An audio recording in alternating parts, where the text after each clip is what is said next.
Homiladorlik payti dorilarsiz oddiy davo yechimini bilasizmi? Dori ichish xavfli, lekin oddiy tabiiy usullari bor. Tabiiy usullarni bir nechtasini sanab o'taman. Bular qaynatilgan suvga chesnok bo'laklaridan 5-6 tasini qo'yib, uni tindirib, och qoringa ovqatdan keyin har kun yarim stakandan iste'mol qilsangiz immunitetingiz hosil bo'ladi. Va piyozni bo'laklarga bo'lib, xonaning har bir burchaklariga qo'ysangiz immunitet va virusni o'ldiradi. Romashka, shalfet damlamalari har kun 2 mahal iste'mol qilsangiz bo'ladi.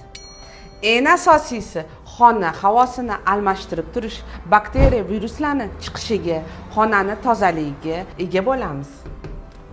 Burun oqsa, tomog'ingiz achishayotgan bo'lsa, tuzli eritmalarda tomizish, burunni tomog'ini chayish mumkin. Shuningdek, ko'proq dam oling va issiq kiyining. Muhim eslatma, agar issiq chiqayotgan bo'lsa, yo'talingiz zo'r qotgan bo'lsa, albatta ginekolog ko'rigi, terapiya ko'rigi shart.